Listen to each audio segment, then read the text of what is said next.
What's up mga Lods? This is Master Renz and welcome back to my channel. So sa video ito, manood tayo kay Goosebumps Top 5 na ang pamagat ay Top 5 Ghost on Camera. Investigador na nakita ng multo, sinundan at di na pinatahimik.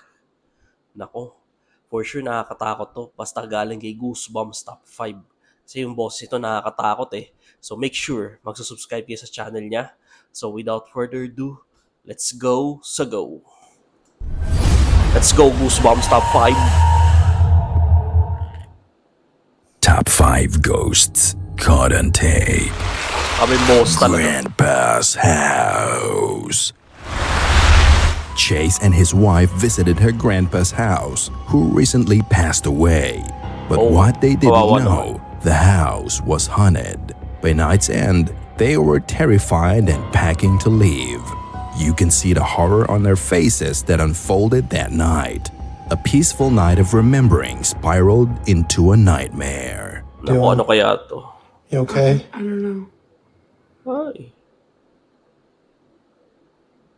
Nakakatakot to ah. So, we were just going to bed and we're not. Naku po. Let me just show you. Ah. Like, we've literally Wag had mong to put the bubuksan, bag up against the door because we're not sure. Ay. Oh, mama mia.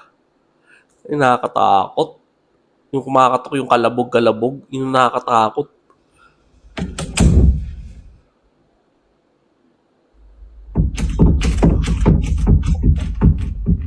And, like, we're literally just. Ilak mo. Hindi mo nilak ah. Okay, so we're leaving. We got all of our stuff packed. Oh. What? May ano naman. Oh. Okay. Yeah, we're out here. Sa kwartong Lipat bahay na pagkaganon. Tama yung ginawa niya. Sabi niya, we're leaving. So lipat bahay na talaga. tinutuluyan nila, napalitan ng takot ang katahimikan ng gabi. Meron kung anong puwersa na gustong buksan ang pinto ng kwarto nila. Hindi lang simpleng pagkatok ang nangyari dahil makikita mo ang paggalaw ng pinto. Sa kaba ni Chase, iniharang pa niya ang kanyang bag sa ilalim ng pintuan at pagbukas niya nito, wala namang tao doon. With everything that's happening around them, they just decided to leave the place. Strangely, even outside the room, tuloy pa din ang paggalaw ng pinto sa kwarto nila. Ang nakakapagtaka, makikita mo din ang ibang kwarto pero walang unusual dito. Tanging ang kwartong tinuluyan lang nila nakafocus ang strange phenomena. They came to remember. They left from a nightmare. Cat was taken.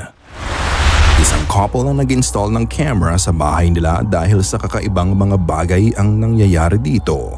Nagsimula ang lahat matapos nilang lumipat sa bago nilang bahay. Isang beses, naghahabulan ang kanilang mga pusa nang bigla na lang. Oh! Wow! Ah! Naglalaro ang dalawang itim nilang pusa nang bigla na lang may humatak sa paa ng Oh! Paano nangyari yan, no? Parang walang tali, oh. isa sa kanila. The cat's leg got yanked off and got pulled out by something. Bigla na lang may humatak sa kaliwang paa nito at parang ibinato o binuhat ng mataas. Hindi biro ang distansyang inilipad ng pusa. Sa lakas nga ng pagkakahatak dito, nawala pa ang pusa sa frame. Mga ka-goosebumps, ano sa tingin nyo ang nangyari sa pusa? Kayo na ang bahalang Sana okay lang yung pusa. Kawawa yung pusa. Base sa observation ko. Ewan ko sa akin lang. Parang siguro malakas yung magiging impact ng pagbagsak niya dahil sa nangyari. Kawawa. The investigation. Bago ko simulan ang nangyari sa video na to, Gusto ko lang ipaalam sa inyo na ito ay isang Japanese found footage Oh, case file Japanese. na base sa totoong buhay. Nagsimula ang kababalaghan ng isang araw na sunog ang bahay sa tapat ni Mr. A. Kinuhanan niya ng litrato ang bahay habang nasusunog ito. Sa litrato, makikita mo ang silhouette Ala. ng human-shaped figure. Ay, oo nga, ito oh. Kita niyo ito, papakiin oh. Yan oh. Katakot to. Tapos ang Japanese. Pag Japan, nakakatakot talaga, legit to. Sa gitna ng malaking apoy. Ayon kay Mr. A, matapos niyang malitratuhan ang figurang to, dito na nagsimulang magkaroon ng mga hindi maipaliwanag na bagay ang nagaganap sa loob ng kanilang pamamahay. Para pigilan ang mga strange events na to sa bahay, naglagay siya ng omamori o Japanese charm na idinikit sa pader para itaboy ang negative energy. However, hindi nakatulong ang omamori sa kaso nila. Kalaunan dahil sa mga nightmare-inducing phenomena, inabando na din nila ang bahay.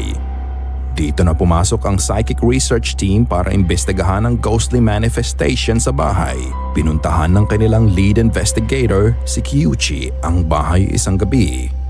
Nagsimula siya sa pagse-setup ng camera at nag-ikot siya sa bahay. Tapang nito. Tinanggal niya ang charms na nakadikit sa pader ng bahay.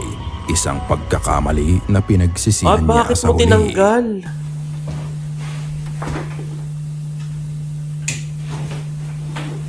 Andali lang. Pause ko lang ha. Mga alam ko kasi sa mga charms, sa mga Japan, naniniwala pa rin ako doon na ano yun eh, pang block sa mga negative energy kahit papaano. Kahit sabihin natin umipek or hindi, kahit papaano, panggabay sa kanila yan, parang sa mga bahay-bahay. Kaya ang alam ko, paniniwala dyan as much as possible, hindi dapat tinatanggal yan. Ayun yung sinasabing pantaboy nga sa mga negative energy or multo.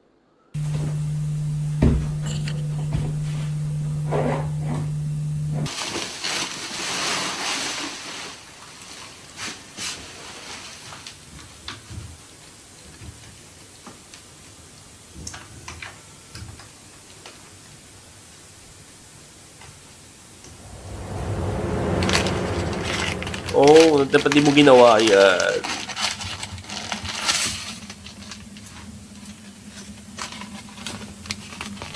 What the hell, sir? Ano eh? Ano bang ginagawa mo?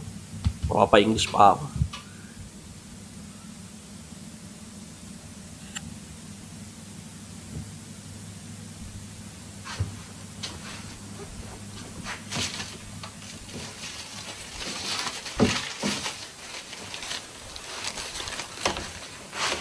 You're done. Eh, patay ka ngayon.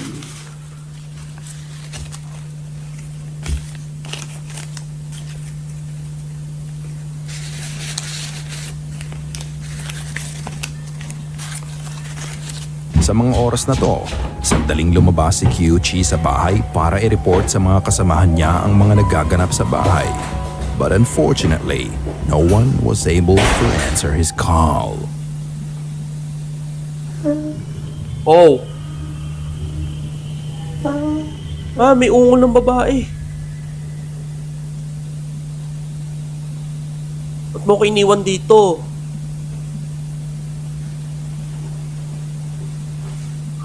Ba't mo ko iniwan dito? Joke lang.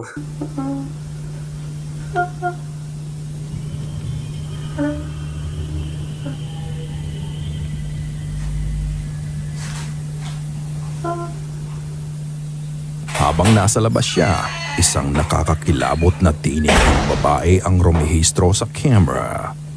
Ngunit pagbalik niya, nawala din ang boses ng babae. Naisipan niyang kumain muna habang naghihintay sa kasama niya. Basta ungol, At nakakatakot. hindi niya alam, isang creepy apparition na pala ang nakuha ng camera niya.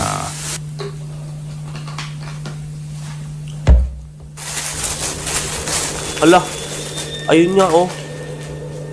O, tapos tumingin siya. Hala, hindi niya nakita. Oh.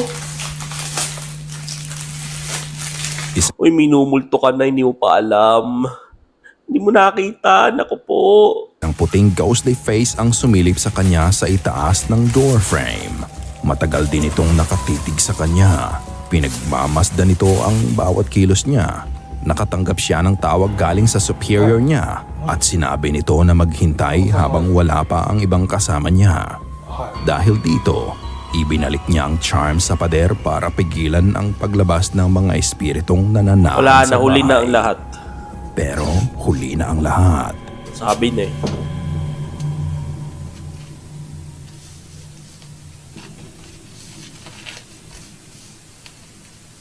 Patay ka ngayon. Patay ka. Matapos nito ay narinig niya na tumunog ang doorbell. Kaya bumaba siya para tignan kung sino to. Pero paglabas niya, meron na pala siyang kasama.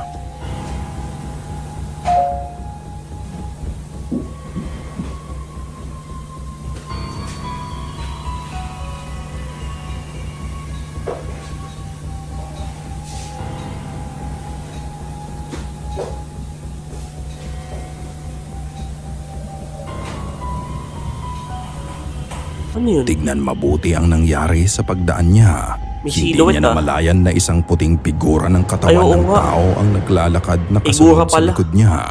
Matapos noon, dahil wala pa ang mga kasama niya, napagpasyahan niya na mag-imbestiga ng mag-isa. Oh, At ito ang nangyari. yan ang malaking pagkakamali mo.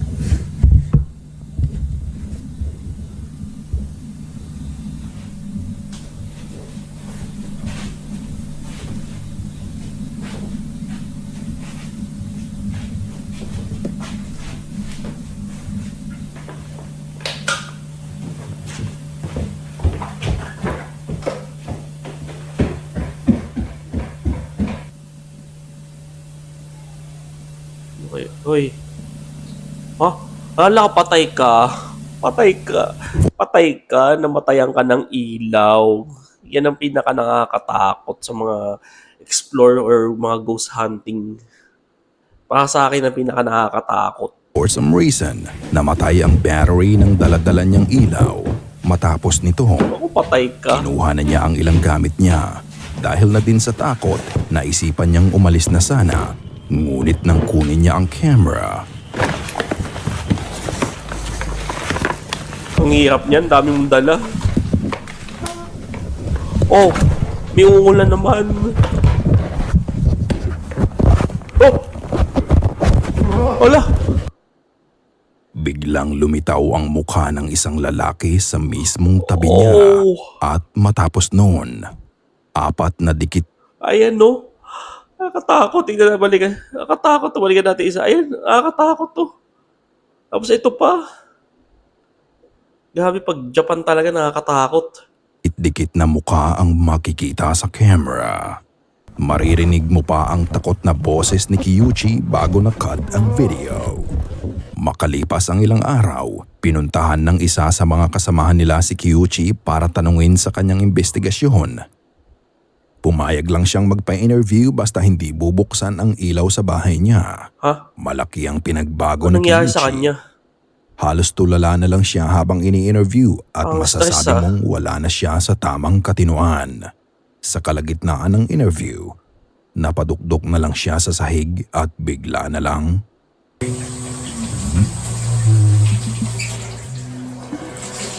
Ano to? Kuchi sold himself. So the interviewer helped to clean him. Nabaliw ata yung ano si Kuchi.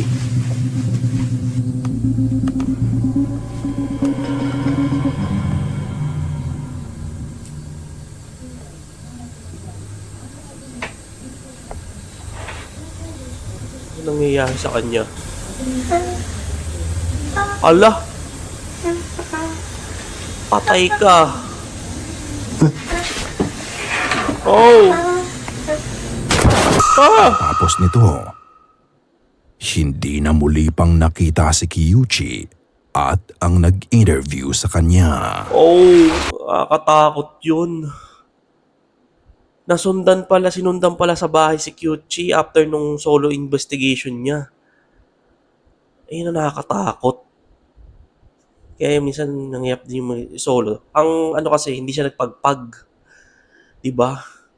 Nakakatakot dito, may mga silhouette na nakita, may mga namatayan ng ilaw, tapos nasundan siya sa bahay. Yan ang pinaka nakakatakot talaga sa mga ganyang senaryo. Eh, kawawa naman. Eh. Valak. Oh, bahala. Sa video na to, makikita natin ang alleged possession ng masamang espiritu sa 15-year-old na dalagita sa Mexico. Naging bayolente ang babae at sinubukan niyang saktan ang kanyang ina at ang kanyang mas nakababatang kapatid na may Hala. edad lamang na 7.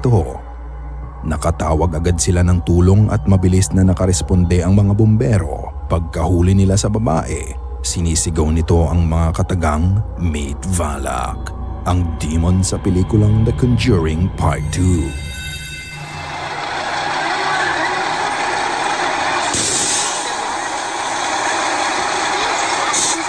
Ha? Balak. No mames, no mames, no mames. Ang putla ng mukha ng babae.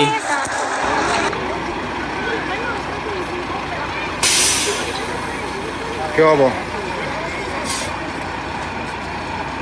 Ayun no. Nang akayin nila ang babae palabas, kakaiba na ang itsura nito. Her face turned gray and her Oo nga eyes oh, black. ang putla nga oh. Gabi. Balang kulang sa alak, kaya naghahanap, kaya valak na sabi. Baka alak talaga hinahanap. Black and hollow. Makikita mo ang galit at dark presence sa babae. Nang kanilang subukang pakalmahin ito, she started speaking in tongues and her voice is absolutely terrifying. Pues ahorita lo que vamos a estar checando. Ah, mamma mia. Yung boses, gabi. Kapansin-pansin na malalim at garalgal na ang boses niya.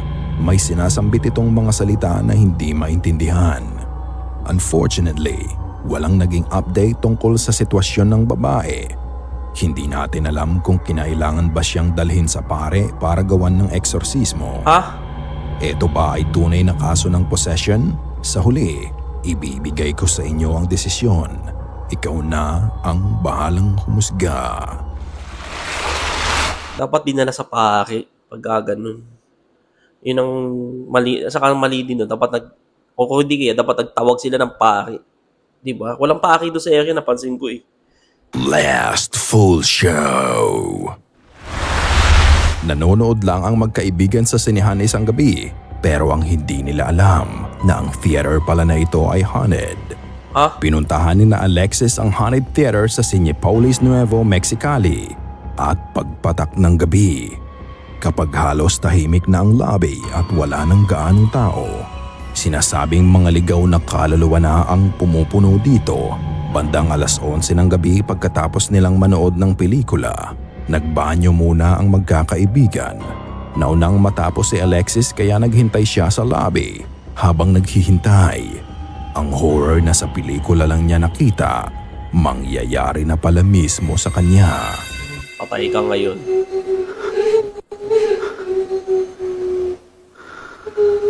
Ay, mamma mia.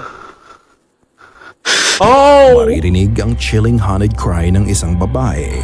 Wala nang masyadong tao sa sinihan sa oras na yon. Ang buong akala niya ay kagagawa nito ng mga kaibigan niya na pinaprank siya. Ngunit pagtapat ng camera sa kabilang bahagi ng gusali, isang terrifying apparition ng babae ang sumilip sa kanya sa likod ng pillar. Ito Tatakot ay to. may abong kulay na mukha at itim na mahabang buhok. Ayon kay Alexis, sila na lang ng mga kaibigan niya ang naiwan sa sinehan ng oras na yon. At balita na sa mga staff na meron talagang multo ng babae ang nagpapakita sa sinehan Ay! kapag sasapit na ang gabi. What do you think is this horrifying Kaya dapat kayo, kung manonood kayo ng sine, agahan nyo na. Lalo na pag-horror. figure? A ghost or a hoax? Ikaw na ang bahalang magpasya. Sana ay kinilabutan ka sa Ayun. Nakakatakot yun na. Sa akin sa Japan. Yung kanina. Doon ako pinaka natakot talaga. So yun. Katapos tayo sa panonood, gabi. Yun, subscribe nyo to si Goosebumps Top 5. Yan. So, shoutout. Ilalagay ko lang dito sa gilid. Shoutout sa inyo. Thank you so much. Saka, syempre, kung gusto nyo mapasama si shoutout, mag-comment lang kayo dyan. So, thank you so much. See you in my next video. And mag-iingat po kayo palagi.